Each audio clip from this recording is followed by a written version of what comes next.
the Board of Pardons finally released their online portal application. So Tobey's going to go over that here soon, but I just want to get ahead of him and say this is a huge step in the right direction for all of us here in PA, not just for individual applicants, but for pardon projects, pardon coaches. Just the power of just sitting there and submitting this thing online, and it goes directly to the BOP. No worrying about it getting lost in the mail, all of that, all of those headaches. I think that is a wonderful, wonderful thing. All right. So what I'm going to be doing is in the next 15 minutes or so, 20 minutes, giving you a look behind the wall, if you will, at the online application for the Board of Pardons for any kind of clemency. And as everybody knows, it's the same form for commutation as for a pardon, but I'm only going to be talking about pardons. So what I wanted to start with is just showing the way this looks when you first get to the Board of Pardons website. It's no longer bop.pa.gov, but if you type that in, you will get automatically directed to this page. And this is a pretty good page. There's lots of stuff in it. It's got the hearing schedules. It's got history of the board, how to apply all that stuff. But right here at the very top, it hits apply for clemency. And I wanted to take you first to show what that is. Okay, now it says what your two options are. Apply online and download the PDF application. This is remarkably different than what it was 2 months ago. The PDF application, you'll remember the fillable PDF you had to get from the Pardon Project, from the Pardon Project Steering Committee. But now they have taken it and they put it online. So you click here to download the PDF application, and it looks very different. All right, so let me try to get this out of the way here so I get over here. This is the way it comes over your screen. I'll shrink it a little bit. Application for clemency. And it starts off by saying, you don't have to do this. You can print this and fill it out by hand if you want to.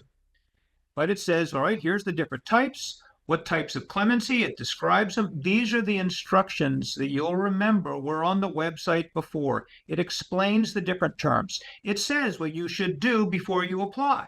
It's good advice. It's very straightforward. It's in English. This is all great stuff. And what they've done now in the online form is actually made things a little bit easier to navigate and to work on. So it reminds you of all the different documents you need to get, which are here, right? And it says, okay, it has details on how to get them. Pay outstanding financial obligations. Any unpaid fees, fines, restitution may delay your application. It's strongly encouraged to pay these before applying. Don't worry about that. Right now, it's taking 3, 4, 5 years before you actually get to your hearing, before they do the merit review, before they decide whether there are 2 votes to get you in the room where it matters. You will have time to pay off your unpaid legal financial obligations after you send this in. Get this in. Don't try to pay it off in advance. Most of the folks we work with are low income. They do not have the ability to pay it off. And if that's what was required first, they'd be done. Don't worry about it. You can pay it off later. We'll talk about that maybe in this, but it's the same instructions as always. Find out how much you owe. See if you can get the court to waive it if you are low income. And if not, set up a payment plan with the court and keep to it, because the board will want to see that you're making a really good effort to pay it off. Prepare your personal statement. Okay, a major change. The personal statement is no longer optional. Doesn't matter what form you're using, it's now mandatory. And so it says prepare it in advance. Don't go typing it up when you're there for reasons we're going to explain, and get your documents ready, okay? And then you can complete it. Here's how you get where you go to get the documents. It says, all right, confirm it. So you can actually go in here and check. I've got the court documents. I have my personal statement. I have my optional stuff, my letters of recommendation, my certificates, all that kind of good stuff. All right, so I'm ready to go. And now here's the form. Wait a second. There's no form here anymore, right? Okay, it's clemency type. I look for pardon. Okay. Have I previously applied? No. For official use only, application information. All right, so here we are filling out their form of the PDF. Very much like the ones we were handing out, But now their form, so you don't need to worry about downloading your own copy of this, that, and the other transfer. Here's everything in a very straightforward way, virtually the same information as you had before in the documents that we were working on 2 months ago. And if you're incarcerated applicants only, okay, we were saying put NAs in here. You don't need to do that anymore. Representative information, this is all really interesting. Convictions, here's the new form of that. And we're going to be going through this when we're online. But what's interesting here about this is they want to know the OTN first and the date of the incident. Okay? And we're going to be looking at this a little bit more because every case is an OTN. An OTN is its own case. So if you have one series of things that happened to you, they came in the house, they arrested me, then they went back and got a warrant, then they just searched my house. You may have 2 OTNs for one series of things that happened. That's 2 cases. So everything you're doing is going to be broken down by OTNs, and then it has the description, and then it has conviction number 2, and the description, and it's conviction number 3, and the same way we did it before. Then the personal statement with the same kind of stuff at the top, but now it's a fillable PDF, so you can start just writing stuff in, and that works, okay? And if you need more, you have right here a second page, so you can start typing in this right here. So it's very easy, much easier than the form where you had to go to the back and check the box at the bottom and all that kind of stuff. There is no box to check at the bottom saying, oh, I'm a room. You got the 2 rooms there. Then it's sign and submit. Pretty much the same signing. You type in your name. You still have to sign it. How are you going to sign this? I don't know, right? Because it is a fillable PDF. So it's the kind of thing where you actually have to sign it. And then there's other things, representative, finalizing your application. Look at this, though. For the first time ever, it says you can email it to the Board of Pardons, BOP clemency at pa.gov. For the first time ever, it is saying to you, you can now send this application along with the other documents, all those court records and stuff, and any other supplemental information. You can now email it. Some of us were doing that before because they knew we were doing a good job. A lot of the pardon projects could do it. Individuals could not. So now they're saying, yeah, look, everybody can do it. You can mail it in. So that's a remarkable change too. And I just wanted to make sure you had seen that. But now I want to go to the very beginning, apply online. This is the way it now looks.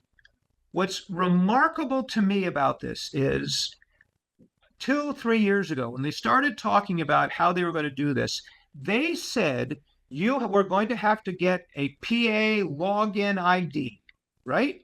You had to pre-register, get your name in there, get an ID. Then when you were going to get this, you had to fill in your ID. And I was like, really? No.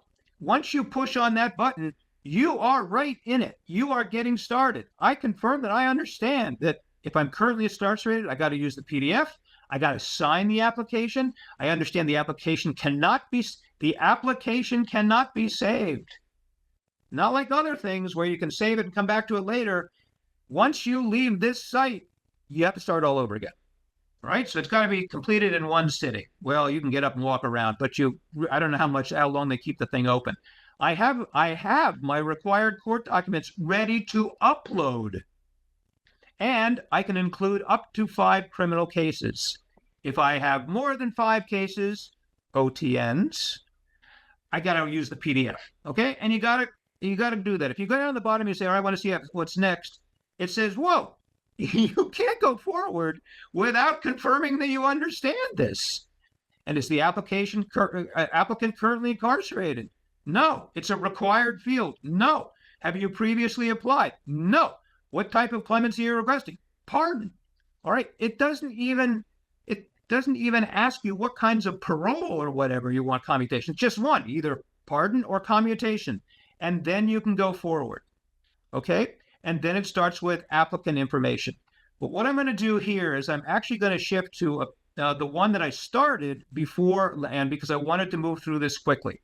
So you ought to be able to see, I've already gone through and checked those. I go into next, and we're filling this out just like we would have graphically. But you put in the beginning, what do you want to be called by? Mr. John, no middle name. Remember, put in the NA, Smith, suffix. No, I don't have a third or a junior. Other names, these are my nicknames, Johnny, J. Smith, John Smith Jones, right? The other names by which you are known. These are nicknames. They're also how the police misspelled your name, because you want to make sure that they capture all of the criminal records and bring them all up so you can be pardoned for all at the same time. So you have to put all your aliases here. They don't use the word alias anymore. It's other names. If you got married, if you got divorced, if you changed your last name entirely, all of those names have to go in here because they want to make sure they can find records on you all the time. Date of birth, obviously. Social Security number, you type it in. Do you live in the United States? Yes. Then I put in the address lines. It's very easy. Primary phone number and secondary phone number. Most of us only have a cell phone. Some of us have a landline. Okay, so that could be your secondary phone number. What happens if you only have a cell phone? Okay, one of the things that we've always recommended, is that you put in the secondary phone number, the phone number of, I don't know, your spouse, your parents, somebody who knows how to find you if your primary phone number has changed. Remember, this can be out there for 5 years before they get back to you. God help us, we want to get it down to 1 or 2 years, but it could be out there a long time, and you may have moved. You may have changed your phone number. Okay, how are they going to reach you if you've changed it? They're going to call you up. They're going to get, sorry, the phone number is no longer this guy's. And what are they going to do? Move on. Same thing for email address. If you change your email address, how can they reach you? So you want to make sure you have a secondary phone number there. It's really helpful to have. Then you go hit the next button. And, okay, now you've got representative information.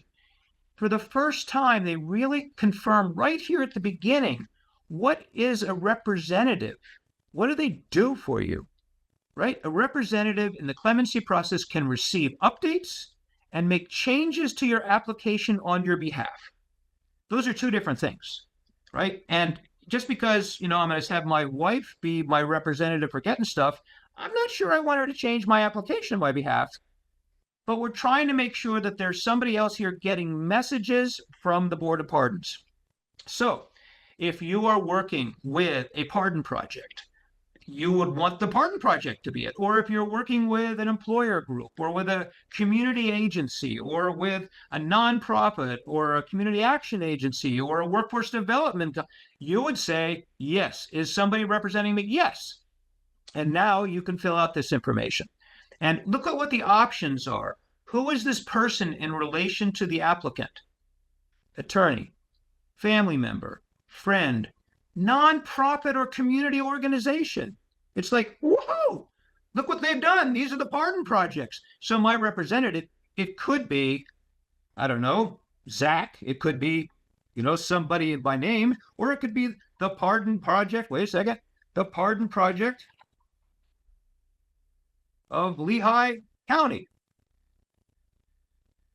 Okay? And you can print it there again, but you can see it saved it. It didn't have a problem with me naming a representative that was a nonprofit organization. Then I fill in their different addresses, and I can, we'll put in something. This is actually Philadelphia Lawyers for Social Equity, which is the organization that put all this together. Zip code, state, phone numbers, email address, and now they'd be using info at. And the info at is what we recommend to all the pardon projects, so they can always do it. Now, go hit next. Okay, now we're talking convictions. It's the same thing, but look here. Each case, offense tracking number or OTN should be entered separately. It says it right there. So you don't have to remember what's the case. You're not doing it by the docket numbers. You're doing it by the OTN, which is why it's so important that you're actually tracking by the OTN. Now, what I was doing here is I really wanted to show you how you could flip back and forth between all the different things. Wait a second. Is there any way I can? Here we go. I'm going to change my screen, and I'm going to go into. This is how I filled out. This is how Zach filled out a sample application for pardon. He had done all this stuff. It's on the web. It explains all these things. Here it's got the offense state, which he got from the docket, not from the summary page. Here's the OTN number. So if I've done this right, I can go in here, copy it. I can share a new screen. I can go back to here, and I can hit the tracking number and paste it. Ta-da! And I got it. Okay, the convictions for which you're seeking clemency. Okay, I've got to go back to this one. I take it just what was in the summary. This is on the summary page. And you get that, and you copy it, and then you go back to your application, and you hit, those are the convictions for which I am seeking clemency in this first case. It's a required field. Okay. And it says how many digits you have, right? 33 out of 1,000. Oh my God. So you could have a lot of things you were convicted of, but you're going to have to put them with a semicolon and move forward because they don't have return buttons. You just have to keep typing and then hitting the semicolon for anything that's more. In your own words, describe the incident and your involvement. Include where you were, what you did, how you got caught. Please be brief in your response. We've been counseling this forever. Just the facts. Sergeant Joe Friday. Well, you're probably not old enough to remember Sergeant Joe Fridays, but that's what Dragnet used to say. Just the facts. Keep them short. Why? Because they're going to compare what you say about your arrest and what was happening when you got arrested with what the police were saying in their complaint, the affidavit of probable cause, all that kind of good stuff that were done at the time. And it's important that these things match up pretty well. But again, I've prepared something in this in advance. So I'd go back over here and I'd go to my case number 1. And here's what it was. I was selling drugs to support my habit and try to earn enough money to get myself out of homelessness. I was subsequently caught committing the crime in the city of Philadelphia on 4/18/2006. I'm sorry I don't remember more about the arrest. I was addicted to drugs and alcohol at the time and was doing a lot of selling to support my habit, and it was 17 years ago. Okay, that's really good statement. Why? Because it explains what you were doing. It explains why I don't remember this particular arrest, because you had more than one. And it's, it's okay. It gets you in there. And it probably won't be impeachable by what the records are from the police. So here's the incident description. You go back to it and you paste it. Now, it didn't come out exactly, okay? You've got to go in and you've got to correct the paragraphs and all stuff like that. But depending on what kind of software you have, it's going to be really easy to do. That description was 399 characters. You have 5,000.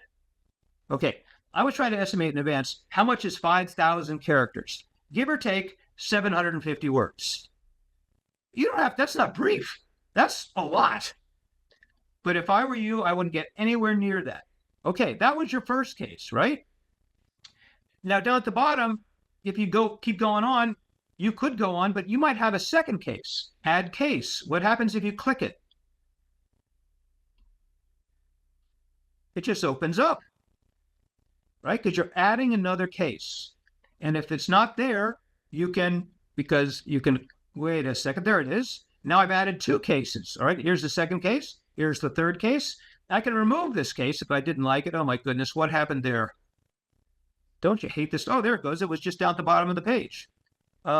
So you can add case, you can delete cases. If you go back, you can actually find what Zach has for John Smith and find out what the second case was. But I'm going to remove this case because I just showed you how to do it. After each case, you're going to have the incident description. That's all. And then if you want to go forward, you can. You press next. But what happens? All right, so now here's your personal statement. It no longer says optional.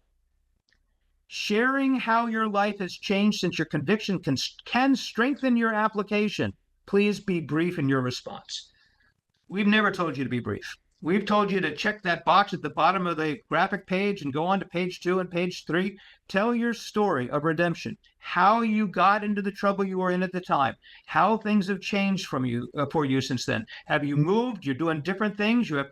Things have gone on in your life. You got corrected by the correction system. You're now clean and sober for 15 years. You have a family. You have a job. You can't get the better job. Whatever it is. You're doing all these things, and you're beginning to write in here what your personal statement is. Again, you can go to the personal statement you worked on in Word or on the fillable PDF. It doesn't matter. Copy it and paste it right here. So I'm just going to start doing that. Wait 1 second. I'll go here and go down. And here's what John Smith wrote about himself. Okay, we got all that. It's not entirely everything because he went on, and he went on for a second page. But let's copy this so you can see how much it goes. We're going to share back onto this page, and we're going to hit it in personal statement, and you will find we used 2,111 characters. Down here at the bottom, you can see 2,111 characters out of the 5,000. There's a lot of room in here. Okay, so you're probably going to be able to give your personal statement in that space. Okay, but what happens if you're you're telling your story and you're putting it online, and all of a sudden you think, oh my God, I forgot to talk about that when I was giving a statement of how I got arrested. Hit back. You can give. You're back to your case. It does save what you type in that same session. Okay? So if you remember something you forgot because you've just written it, you can go back and add it to the incident description. Oh yeah, my brother was selling too. Whatever. And then you can go forward next, and you're back to your personal statement, and it has saved it. So you don't have to worry about going in here, typing it. Remember something, go back to an earlier page. You can go all the way back to the first page. I have done this and tried it. You can go back. Let's see if we can do it. Back.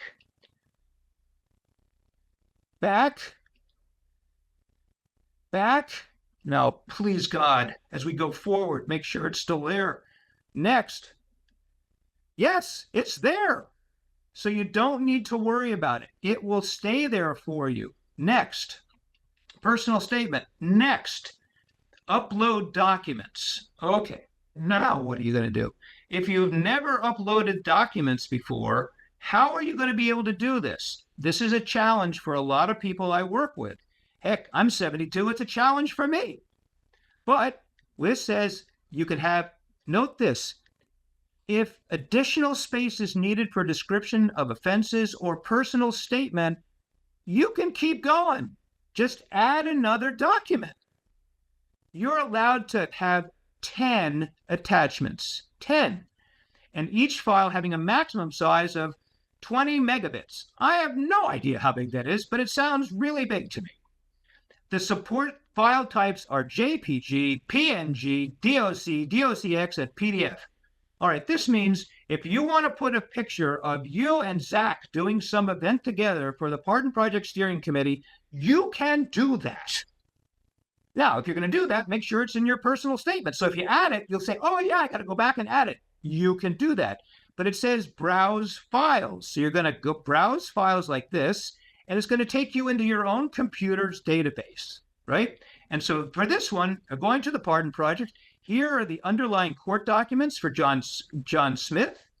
And let's get this out of the way because I can't see where the clickers is. I open it. And it shows up written here, John Smith underlying court documents. All right, now I want something else. I want John Smith's supplemental materials. And I want that in there for sure. And if we were going in here, it would be letters of recommendation, certificates, and stuff like that.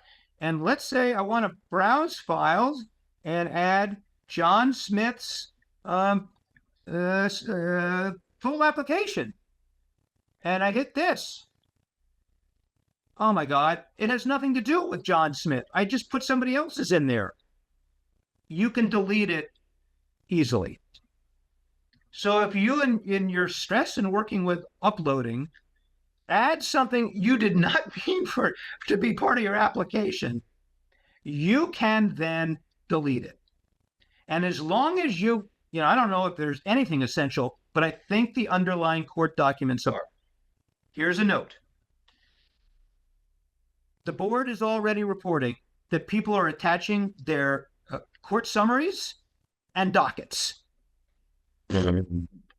That's not what they mean by the court documents. They don't help. They're not accepted. And if that's what you put in here, you're going to get bounced. They're looking for those 5 documents dating back to the time you got arrested and tried, right? It's the affidavit of probable cause. It's the indictment, the complaint, the plea or verdict, and the sentencing memo. Those 5 things have to be attached here. And you usually get them from the Prothonotary's office in one document. Fine. That's what we got for John Smith. They're all in there. Attach one document and you're good to go. And what other document? The supplemental materials. The way that this is so much easier for the board to keep, because if you put all your supplemental materials in one PDF, they only have one thing they have to file. It'll always be there. But you can do things. You can go back. You can add something like, let's see, I want to add a picture.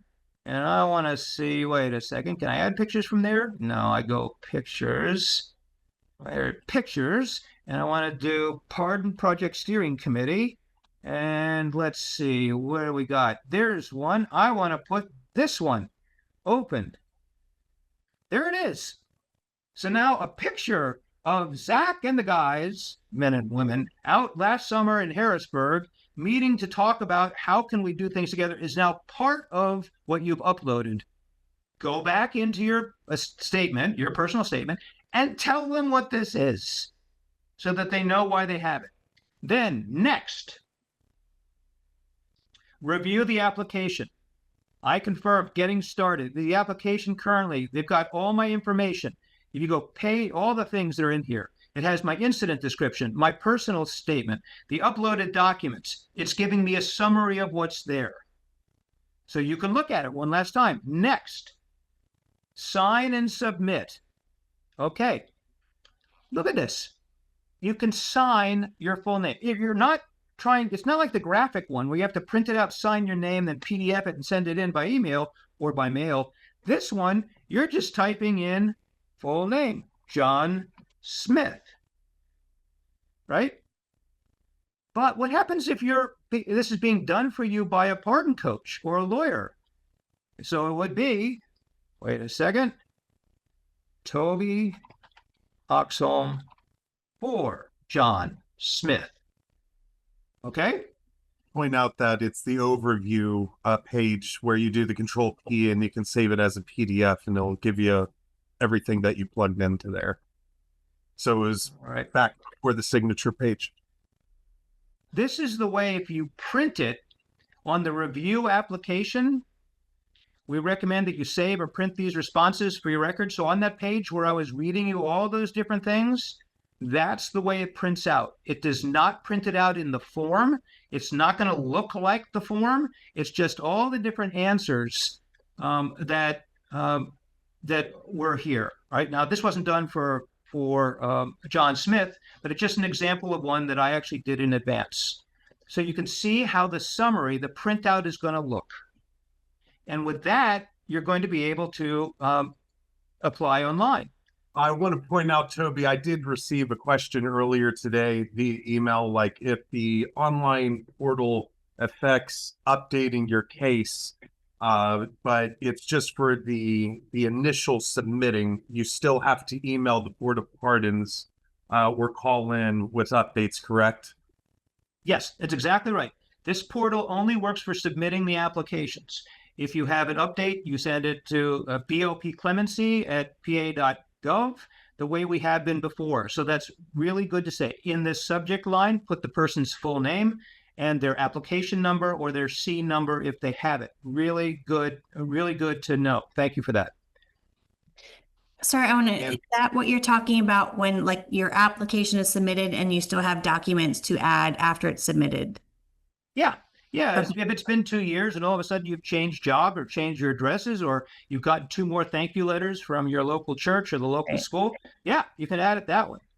That's I should have said that if somebody is submitting this for somebody else, if a pardon coach is sending it in, one of the things that you have to add as an attachment is a PDF of the applicant's signature. Okay, so it's not good enough just to have the applicant do it. I mean, the representative do it. This has to be the applicant applying, and it's got to be the applicant's signature. So if the applicant's signature's name is not going in that box, you really have to be sure that their individual signature is going in there. That guarantees they reviewed it. This is their application, and it's the best they can do. It's not up to you to do it.